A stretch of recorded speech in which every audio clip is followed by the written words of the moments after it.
Yesterday at the Innovation Hub similar session, we had 150 people tuning in live. So even though it's a sparse audience here, step up our game. Sorry? Step up our game. Yeah, it just means I don't want you to feel like there's no interest in the subject. Because we are a global subject matter, it will be going out to this massive network. Okay, and we lost the handheld mic. Well, we left the handheld mics because they just did not work yesterday. We were getting feedback from Mars, basically. So what's that? This one is better? More volume. Okay. Thank you. I think we'll start the session. Welcome to the Digital Innovation Pavilion, and thank you, Miroslav, for allowing us to use your facilities today for this discussion. Just so you know, Miroslav is an active member of the Climate Change Coalition and the head of DOCHA and IAAI, and has pulled together this pavilion to really do cross-sectoral discussions on innovation. The Climate Change Coalition, GDFA, is a member, is an active network of over, I think, almost 400 members worldwide, focusing on emerging technology for climate and SDGs. My name is Catherine Foster. I am the executive director of the Green Digital Finance Alliance. No one gets my spinal tap jokes.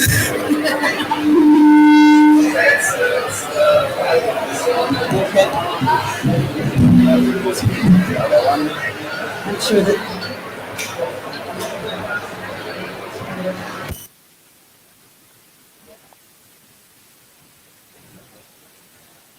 You are the master of all trades, Miroslav.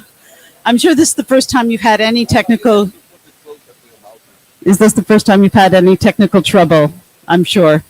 As I was saying, I'm Catherine Foster. I am the executive director of the Green Digital Finance Alliance, and I've brought together some really great collaborators in our network. And I'd like to introduce Max Berkelman, who is, where's Max? In the audience, he'll be joining, what? You're not going to be joining us. Okay, I apologize. So I'll start again. I'll introduce Bo Chaitan. He's the Senior Sustainable Manager of Delivery Hero. Thank you, Bo. Also Canadian. And Cleona Howie, the CEO of Foundation Earth. Thank you, Cleone, for coming. And Barry Martin, board member of Rabobank. And Simon Zadek, who probably needs no introduction to many, who is the executive director of Nature Finance. And last but not least, Garrett Sinderman, who is the deputy director of Green Digital Finance Alliance, but also the director of the Every Action Counts Coalition. And I'd actually like to start with Garrett, if that's all right, to just tell us what Every Action Counts Coalition is and what you're trying to do. And then the discussion is actually going to take a very cross-sectoral look at financial and digital pathways for the climate and food security transition. And we have almost the entire value chain represented here. So I really want to get that perspective about the digital architecture and also the financial elements that are needed. And what I'd like is for each of you to take the time to take 5 minutes to tell us about your work, and we'll then have a discussion. But I'll start with Garrett with the Every Action Counts Coalition. Thanks a lot, Catherine. Yes, and also welcome from my side. So the Every Action Counts Coalition is a network of global companies from digital finance down to e-commerce to telco. We have convened them last year around a common pledge to empower 1 billion people with green transparency and actions, meaning that those companies that have a global customer base of about 2.7 billion customers want to work on not only doing their own homework on the impact that they leave on climate and nature, but also to equip consumers with the right information so that consumers understand what their every action of what their everyday actions have as an impact, and then also putting the right tools into their hands to follow their values. And some of the present panelists here are also representing members. So, for example, Rabobank is part of the coalition, as well as Delivery Hero. And for us, we're looking at very different impact dimensions and or pressures. So anything from carbon, but then of course also looking at where carbon is or the carbon pressure.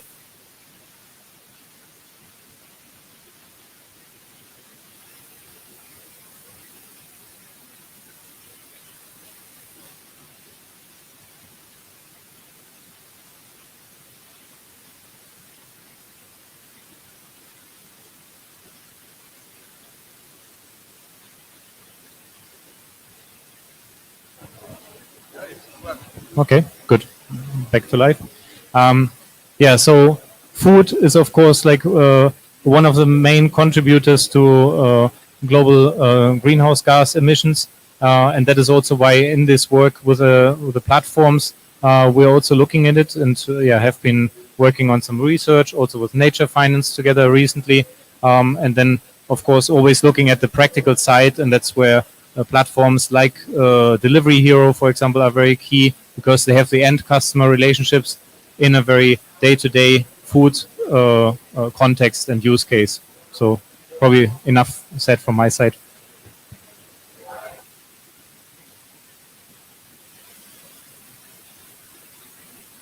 On now.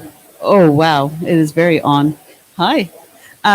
So thank you very much, Garrett. And I think we'll come back to that. And also, I think Simon will also provide a really nice framework.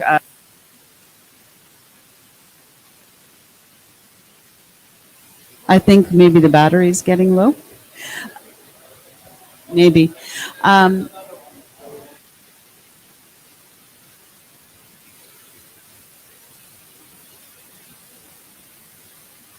this working? Yes. Now let's start with Rabobank, and basically because that is really at the heart of it. We are talking about supply chain, we're talking about food, smallhold farmers, and I'd love to hear about what you're doing with Rabobank and Acorn, if you can touch on that as well. Yes, for sure. Look, for us, Rabobank, 80% of the things we do outside of the Netherlands is food and agri. So that's our business, right? So we look at it and how can we deal with it. And if you look at food and agri, you have to, if you look at the primary production, you have to divide it in large farmers, medium-sized farmers, smallholder farmers, and you have to look at the whole value chain. So what we started to see at Rabobank is that smallholder farmers always were seen as a weak link, as the big risk. You should not go there, although they produce 70% of the food in our world. And the conclusion also became is that in the value chain, they were the weakest link. So that's why it always broke there, and they actually took almost all the risk of the value chain. And that's really when we start looking at it, and then we say, no, we need to completely change the way we look at it. Because in the past, we were looking at the primary producer as a farmer. Now we changed that. We created a special department in our bank, which is only focused on creating an ecosystem around the smallholder farmer. The only way of dealing with the risks around the farmer is to create that ecosystem. And you can think about, it's not only about the financing, which is important, but it's also technical assistance. It's access to health, access to education, access to land title, and you can go and go and go, all the things that you create around those ecosystems. And that's where we started looking. And then if you look at that, you quickly realize that the only way of delivering this ecosystem on the proper way is actually through digitalization. Because you have to link everything together. And secondly, you have the issue of the last mile. You need to get there and very close. So that's the work we have been doing already quite some years, trying to get all those pieces together. Not only us, we try to team up with NGOs or with other DFIs. And not long ago, a year ago, and we go specifically to Acorn, we started to ask ourselves, how can we actually pay to the smallholder farmers in that ecosystems for the environmental services? And that's actually where really Acorn started. And we thought, okay, if you to improve your production on your farm, you need to grow trees because you want to have the trees so that you have shade for your cropping. You want to have also the roots to improve the quality of the soil. You want to have the break of the wind so that you reduce the soil erosion. We thought, okay, that means you need to plant tree. And planting tree is one of the things that we said as a global that we need to do, have more trees and they capture carbon. So Acorn really is a project where we pay to the farmer, to the smallholder farmer to grow trees on his land. So it increases productivity and we pay for his ecological system. Why? It's very digital. We use satellite technology to measure. Then we have lower technology. We go over by planes. And the last part is we ask NGOs to go there and take a picture of the trees. So you add up those three things and you have a lot of, let's say, data points to be able to calculate every year how much actually the biomass of that farm grew. We think that we can pay up to 200 hectares a year for every farm for the biomass works. We know that the price that we're starting to get is around $30 per ton of carbon. So, and 80% of that money goes directly to the smallholder farmer. So it's fully digitalized, and we are trying to create a market. We have created an auction system so people can buy this carbon. So it's a carbon plus a social impact also. In short, what we're trying to do. And so we will come with more ideas of how you link this ecosystem to ways how to increase at the end. It's all about increase the resilience of the smallholder farmer and the cash flow, because they're all entrepreneurs.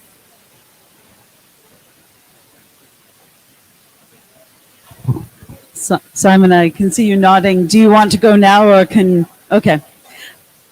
No, I absolutely agree. And actually, GDFA works with an organization called Hive Online, which is also community-driven, integrated sustainable farming, plus layering up the sustainable development impacts. So I think this type of model is really important to understand. And I'd like to move up the value chain a bit into how that data is being used for labeling for climate. So I'd like to have Cleona introduce herself a little bit more and her organization. And also we can touch upon the EIT food as well. No? Can you hear me? Great. Thank you, Catherine, and thank you for inviting Foundation Earth to this session. So I'm the Executive Director of Foundation Earth, which is an independent NGO looking to certify and label that value chain change. So if we're talking about transforming the way we produce and deliver food across the world to be able to de-risk for food security, is it good enough to do it, or do we need to be able to communicate about it transparently and credibly? This is particularly important, obviously, for consumers. There's a huge lack of trust for labeling in general. There's no shortage of labeling in the world. There's plenty of labeling going on. The problem is people don't trust, number one. And number two, they're confused by all the different metrics, by all the different things that labelings tell. So Foundation Earth is really looking to harmonize environmental impact assessment for food and beverage products, and to do this at scale. We're talking here today about digital technologies and the role they play. We can't do this without digital technologies.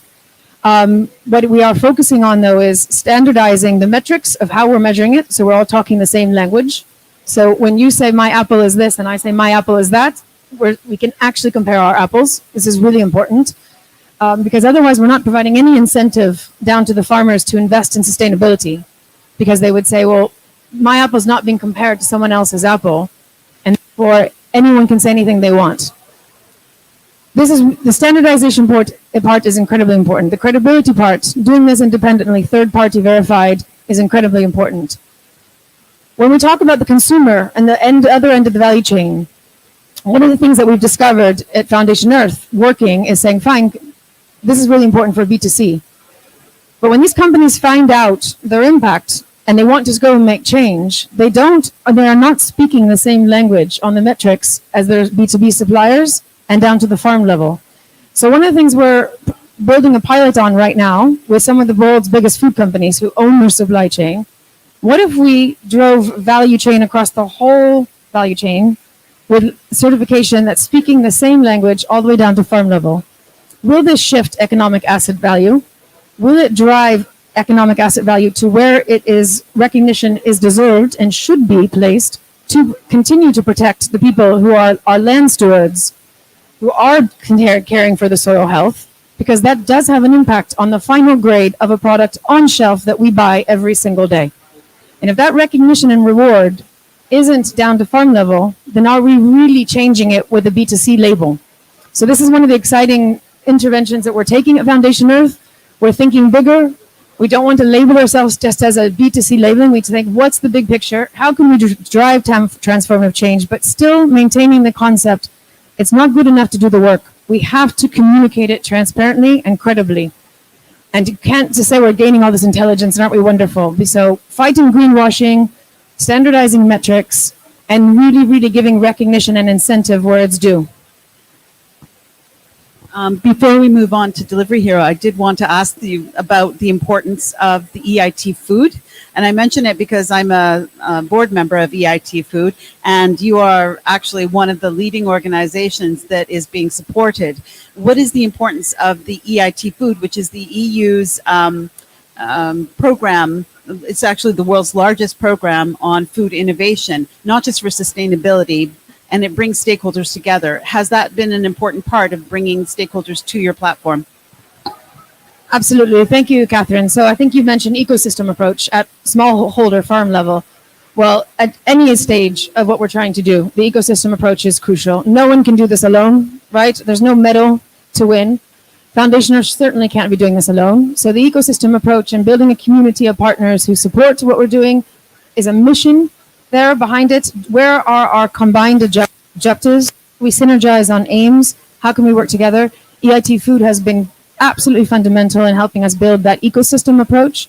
So we work across tech, across policy, across consumer engagement, across the science of it, of course, bringing in the researchers who know how to design ways and tools to test these metrics. What we know about measuring biodiversity today is different than 6 months ago. We need collective intelligence to be able to help us always improve as the science grows. So thanks to EIT Food, we're able to do that with partners and lead this mission together collaboratively in a way that is much more powerful than doing it alone. Thank you for putting that second hat on. I appreciate it. Now I want to talk about the consumer-facing delivery end, because you're operating in 70 different regions. Is that right? Or countries? 70 countries. Tell us a bit more about Delivery Hero and your model.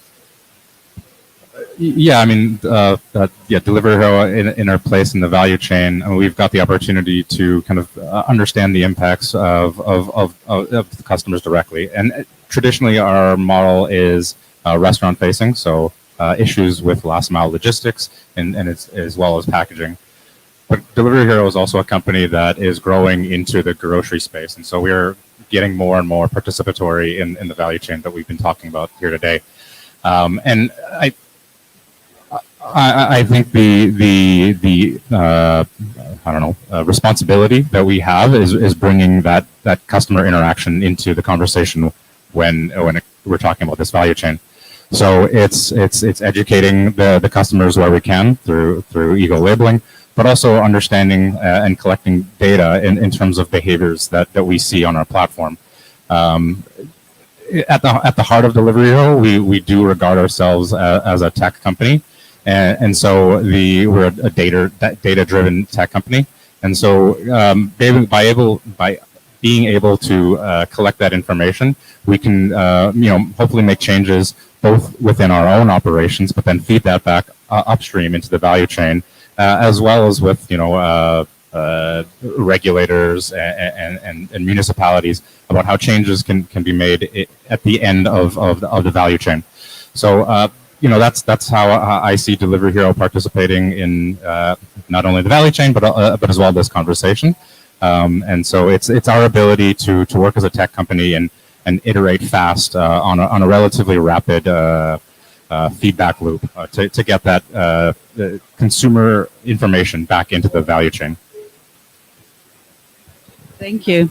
And now I'm looking to Simon to put this in sort of an evolutionary perspective in terms of background, everything from Ant Financial and Ant Forest into Nature Finance. What have you seen in terms of the ecosystem over the last few years? You've been at the heart of this from the very beginning. I think this is what is technically known as a setup. I can see Rob Allen from HBAR laughing already from the floor. Firstly, thanks for the invitation. And it's absolutely brilliant to set this up as a value chain conversation. I think it really kind of illuminates how some of the different pieces connect. And I'm not sure how much value I have to add. But I do think that the nexus of digital and finance is like a race. That we've heard the upside of the race, and the possibility of extracting and creating new kinds of economic value, validating it, communicating it, soliciting rewards for it. That's essentially the story you've just told. But exactly the same time, we have the same data being used to drive nature and climate related risk into financing decisions. And that is going to, left unabated by policy or market changes, is going to put tens of millions of farmers out of work. And no amount of activities by Rabobank at its scale is going to prevent that. We just completed a piece of work looking at the effect of integrating nature risk into asset allocation decisions across different categories of food investments without, if you like, remediating policy moves or market innovations. And the answer, not surprisingly, lots of people being made unemployed who are sitting on the margin of the nature risk food production system, and cost of food and nutrition going up very significantly. Now, that's not a necessary outcome, but that's what I mean by the race. That we have the same data and tools being used in two different ways in the financial system. It's being used to drive risk into the system, which is going to marginalize and undermine many of the things that we're trying to do, and is going to push many of the communities we're trying to support out of the system. We've seen that already in the climate risk space as it relates to sovereign debt, that many of us have been involved for years in trying to persuade, the major rating agencies to integrate climate risk into their credit ratings. Well, hey folks, they did. And hey, guess who paid the price? It wasn't Goldman Sachs or Switzerland. It was Bangladesh and the Pacific Islands. So not surprisingly, if that risk modeling happens in advance of the kind of innovations that you're talking about, or the kind of innovations you're describing simply can't scale, then that avalanche of risk effects, will simply swamp the kinds of things that you're describing. And so that's not a positive or negative. It's just trying to see that the digital finance nexus actually plays two games. So we're almost racing against ourselves. We can see the same thing in the application of blockchain to carbon markets, something we talked about just before we came on. And obviously you guys, Rob, are working on this, as are others. On the one hand, it allows traceability and should allow price discovery and greater liquidity in carbon markets. And on the other hand, it identifies more quickly valuable assets on the ground, nature assets, allows those to be traded more effectively and liquidly, which can place many different communities at risk who are dependent on land without having property rights. And so this is not me being a naysayer, but it's me sort of saying, when we talk about system level effects, it's not just a theory. We have to understand that the very tools that we're using are playing in multiple ways into the spaces that we're trying to influence. And that doesn't mean Delivery Hero suddenly has to become an expert in sovereign credit ratings. That's not my point. We don't all have to do everything. But in exactly the same way that you built this value chain in this conversation, we need to build out the work to capture some of the other dimensions of, if you like, the game that we're all playing. And then just a couple of remarks on data, also briefly discussed in the very noisy corridors that we're all in at the moment.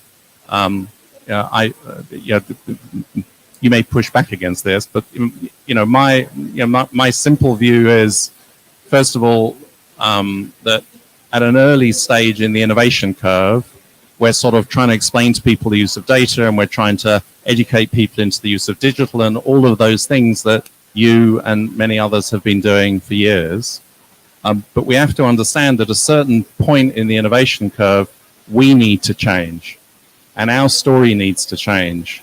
And simply trying to persuade people that lots and lots of data is a really good idea, and that traceability is always and everywhere good, and that transparency is always and everywhere good. That's what we do at an early stage in the innovation curve. But once we get to this point in the innovation curve, we have to become a lot more sophisticated in understanding what types of traceability don't deliver perverse outcomes, what types of transparency, what kinds of consumers are we trying to influence? How are we trying to influence them in their consumption patterns or their voting patterns? We have to start getting a lot smarter in thinking about it at this point as we move into the, and then, obviously the, not pushback against the value chain description that has just played out, but more a sort of evoking a discussion about what this looks like at scale. We all know that the great value of digital data is low friction scale, low friction network effects. That's kind of the whole reason we're all playing this game, because it seems to offer opportunities of going to scale in a way that our normal scale models and scale instruments like policy have become much more difficult. But I'm still not hearing how really we use low friction network effects of digital and finance to really get the scale effects that we're looking for. The reason, very briefly, the reason the Ant Forest case in China is interesting, and of course it's unique and not repeatable in many ways, is that a simple app on the Alipay platform, which was intended, frankly, as a game, just to sort of have a little go, and we thought would deliver maybe upwards of 1 million users for a couple of years, in receiving carbon-related data, it being gamified, it being pushed through social media, it being linked to a tree planting program. We thought it was a kind of a good wheeze. So 650 million people later, so the world's largest carbon market with no carbon price and no carbon policy. So just think about it for a minute. Purely creators and the app on a single mobile payment platform. We're all sitting there going, oh my God, that's totally weird. That's the real network effects that we're looking for. How do we repeat that? And that's why EAC exists. Every action count exists. How do we take that experience and not repeat it? Because it's not repeatable. It was very specific in China. But how do we learn about that network game in a way that we can play out in Bangladesh? Not necessarily Germany, although Germany is interesting too, but more countries where there are first-party effects, which are likely to be much more impactful in soliciting consumer responses rather than third-party effects, something that's kind of happening over there. So I don't think that's a framework, but it's a few comments. Actually, that's a perfect setup because, what I want to do, if I was given a grant, I would create a network integrative scaler, because people talk about scaling and replication, but it really is about that network effect that you're talking about. And one of the reasons I brought in a part of this was to get that bigger picture, because that is also the focus of the Global Innovation Hub. This is also the focus of the Capitals Coalition Value Commission, trying to bring in other types of information and knowledge, including local, contextualized, indigenous knowledge, whatever it is, as other forms of data. And as a practitioner who's built out pilots, I can tell you, data, does not exist there for the taking. When we were building, for example, the shipping traceability app, it was a mess, honestly. People are still using ledgers, handwritten ledgers. So just the types of data, that aggregation of data, the capacity to integrate that's just one small part of the picture. And as you say, then when you get into the business models, being able to layer those up and network them. And Ant is a good example. We were really astonished with the capacity and the impact, and we did studies on the behavioral side. We did studies on the replication side. And what we realized also is that actually there was no real innovation in the financing of that reforestation effort. It was philanthropic funds that were unleashed through gamification. And that was actually a big bugaboo, wasn't it? It was a real problem for Ant that they wanted to find a way for those reforestation projects to actually take place other than through philanthropic funds. And this is also one of those layers that comes up. Sorry, you want to... Can I just add a sort of one-liner? So the original design of Ant Forest was not to fund the forests. So the original design was that Ant Forest 1.0 would be to raise the behavioral responsiveness of the demand side, 650 million consumers all playing a bunch of games that led them to consume in a different way for whatever reason. And then the 2.0 was going to be to link it to the Alibaba supply side platform. That was the plan, to actually connect that whole mega system of 650 million people into, the world's second largest, product and service platform, which is Alibaba. And what happened was that for all reasons to do with what happened inside Ant, the 2.0 actually never happened. And in order to justify the story, 1.0 became a story about how to fund the planting of trees. But actually that wasn't really the system level game. No, you're right. But this is, I think what we're talking about is also the layering up of the innovation. But coming back, I want this to be an open conversation as well. We have other experts right here in the room. And I'd really invite you to bring your chairs around so we can have a real discussion about this. This isn't just about information going out, it's about iteration. But I want to actually, please, and I want to just pass the mic for reflections on what we're doing here, this dialogue we're having, and also on some of the other sessions that you've had and that we're having where we're looking at that network integrative approach and where we can go with it.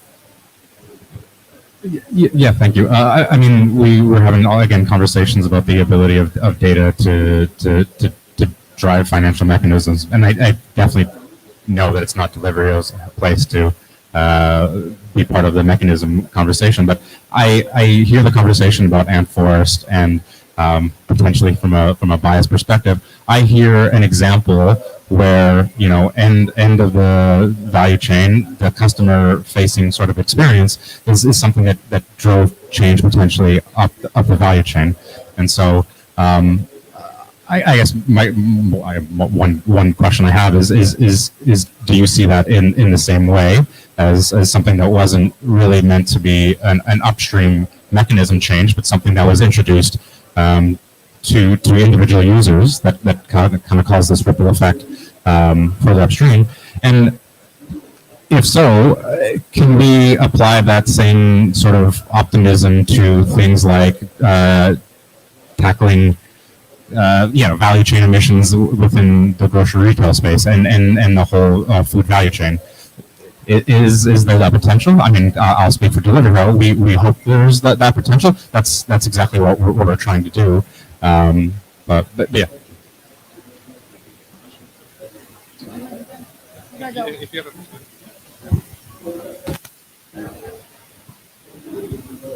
So, knowing that there are lots of people listening out there, Ant Forest is the largest social movement in China since 1949.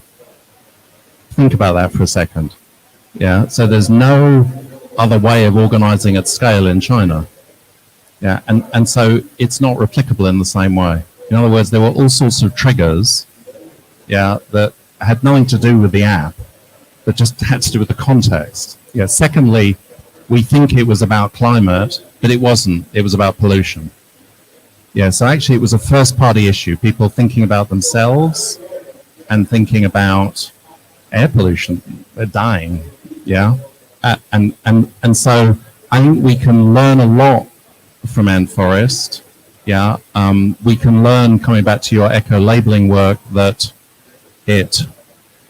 we have to go beyond the provision of standardized information. You know, I'm absolutely convinced that we have to, beyond the sort of the analog equivalent, the analog equivalent of eco-labeling put into the digital space is not enough.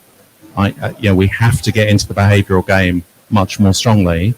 And then I think we have to tailor it to the specifics. You know, what people in North London respond to, I can tell you, is not the same as what people in South London respond to.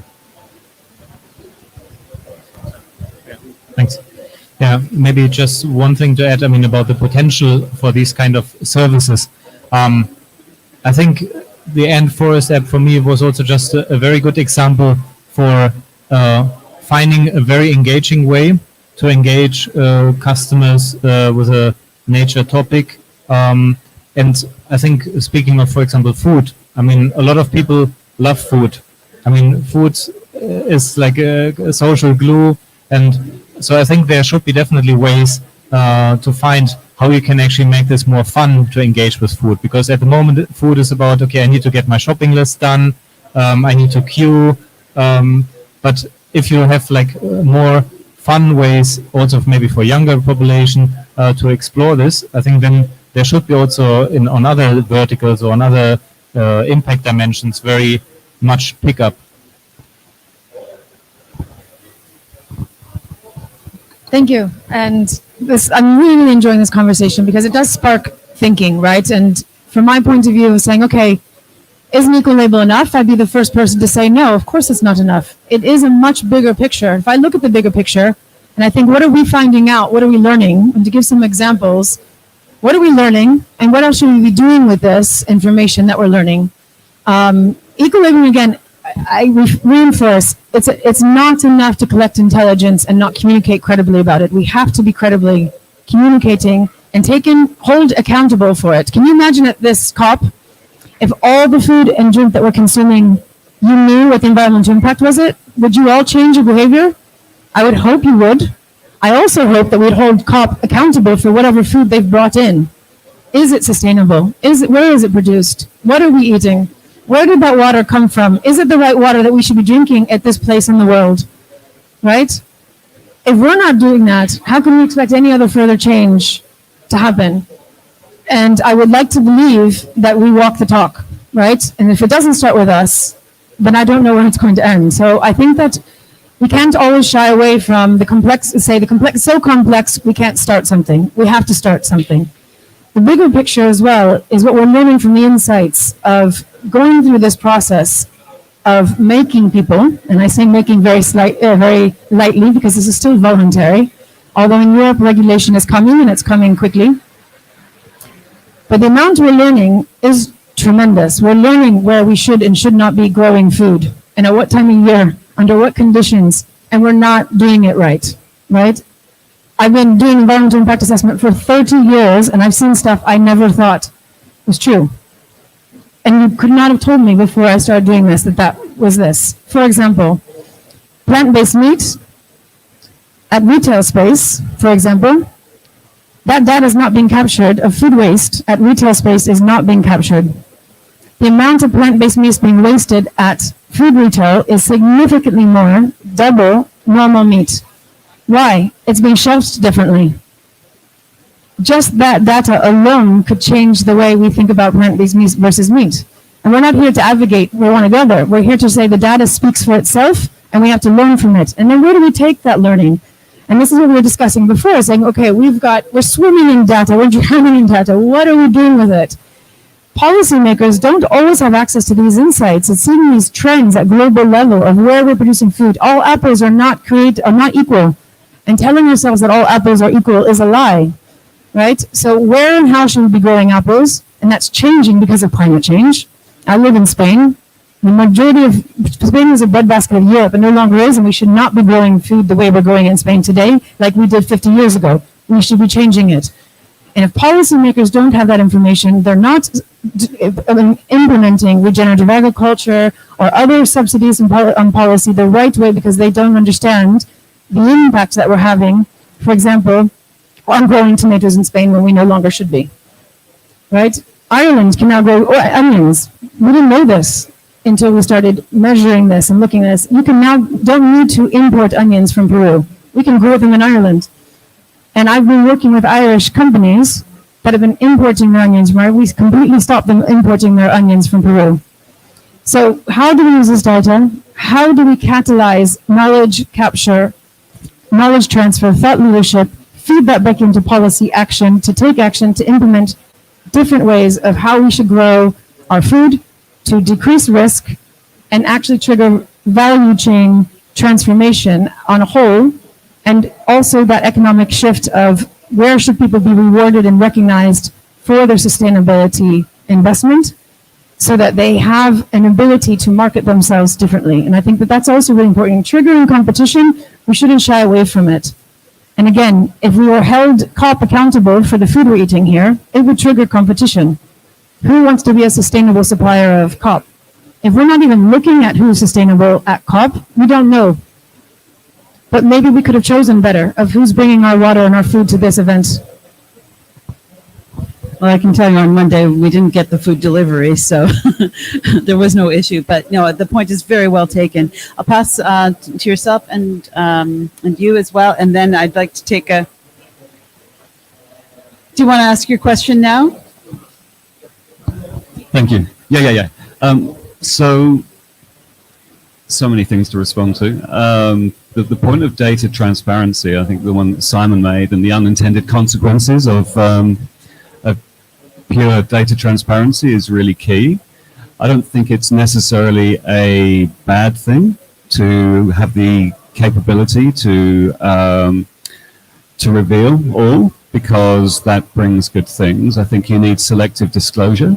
You need the projects to be able to decide what is transparent to the world and what isn't. I come from the Web3 space, so this is all about data immutability and transparency and sharing that data, tokenizing that data.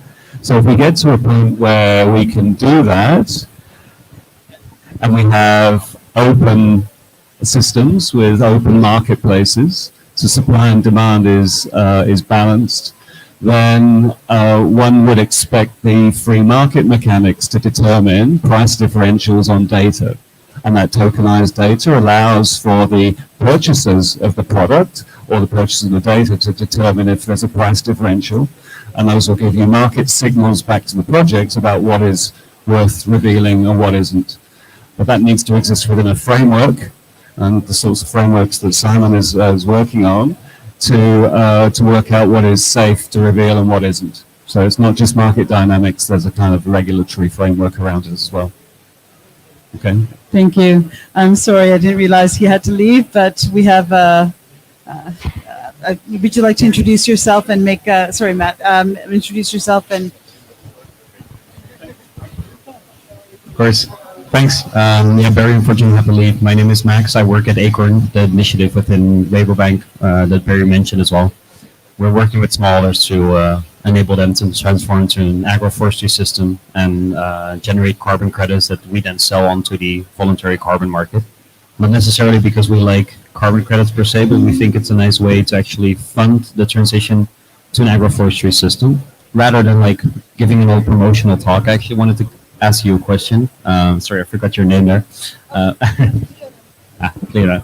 So you've mentioned you've been working a lot with data, but also with supply chain actors such as Cargill, and just wondering what kind of potential you see for these actors in reducing their carbon emissions through working with these smaller farmers, and if we could also potentially collaborate in that regard. Thanks, Max, for the question. So one of the things that I mentioned before that's provoked us to think is, why should labeling just be B2C?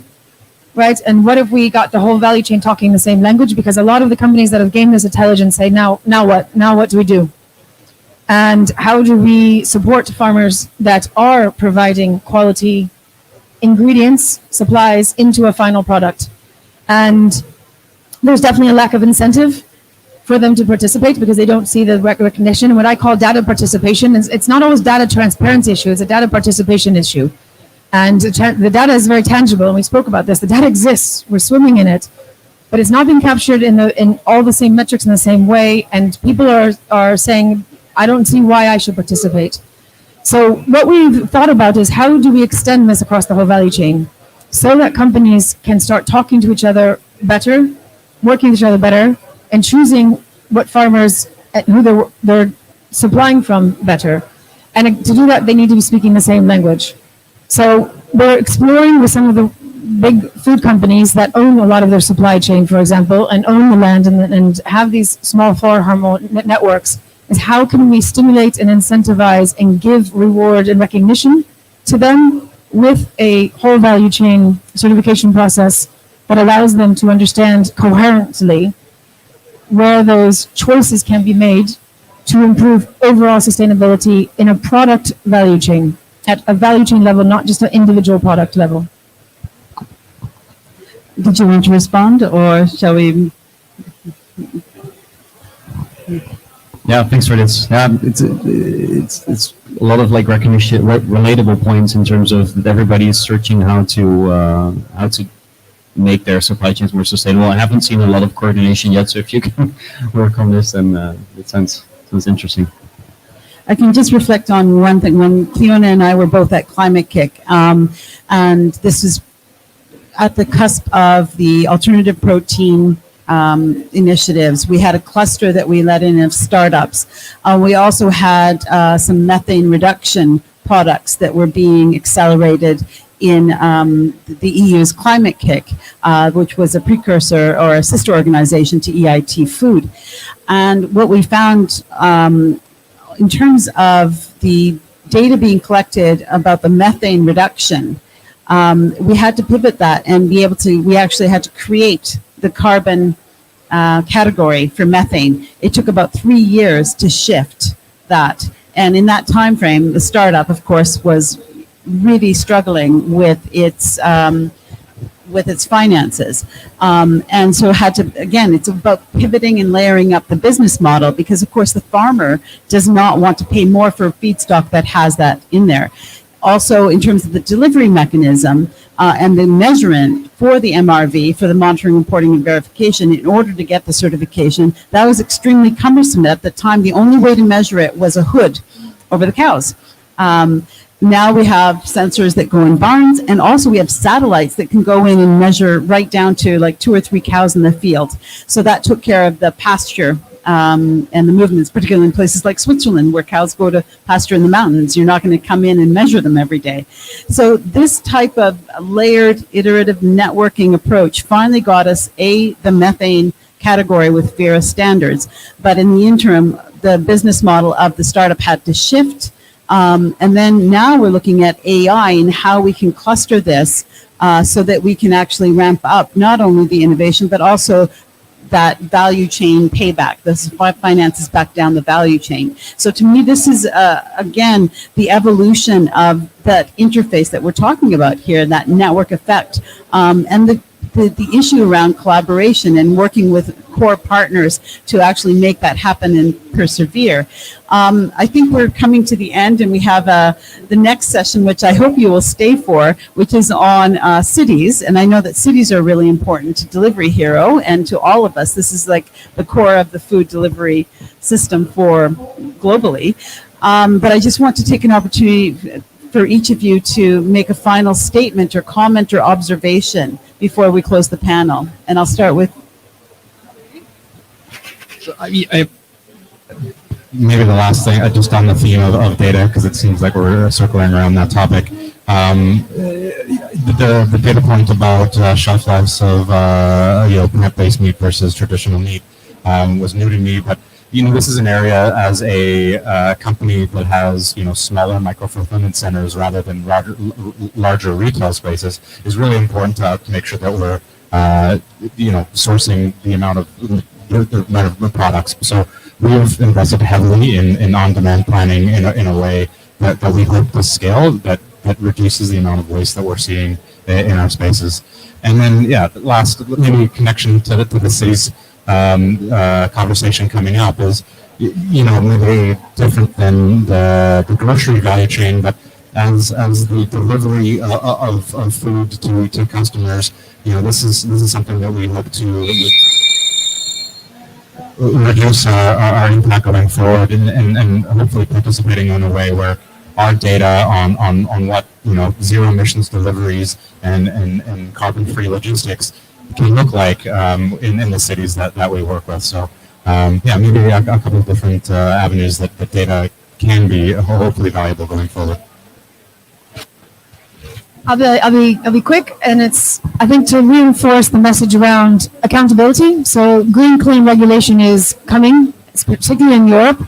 And I know you think that there's a lot more impacts to be done further out, but a lot of people look to Europe for environmental regulation. So North America, South America, Australia, African countries are getting in touch with Foundation Earth to ask and understand what green claims regulation is coming, because they know that it's next coming to them.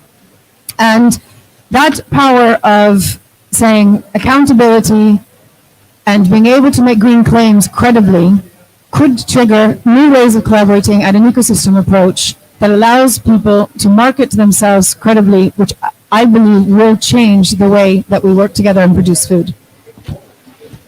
I don't really have anything to add. Thanks. Thanks. I know we're short of time. So again, to re-emphasize how much I've enjoyed listening to sort of the connecting the dots that you at GFA have put together. And then I think my closing comment would be, wouldn't it be nice if this kind of gradual change process was actually going to work? So what do I mean? Because I don't mean it negatively, really. What I mean is that I'm hearing a system built to manage gradual change, where consumers are not distressed and cold and hungry, and where they're well educated and there's no fake news and they're looking at information on products, and where there are Rabobanks that are not being pressured by their shareholders and finding large-scale debt defaults because of increase in food prices and energy prices across your lending portfolio.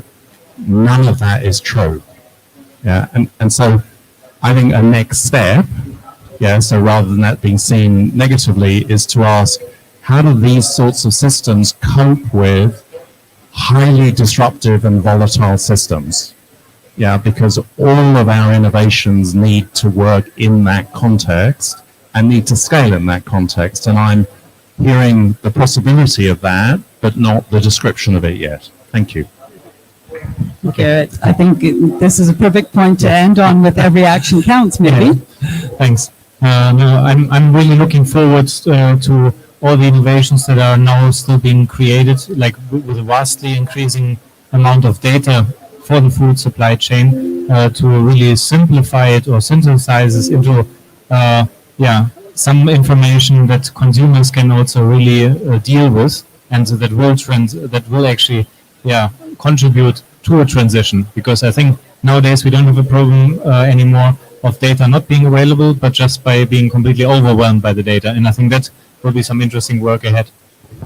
Thank you. And thank you very much for coming today and for navigating around to find the pavilion and join us here today. There is a good online community. We'll send you also the link to the recording. And hopefully this is just the start of actually making this happen.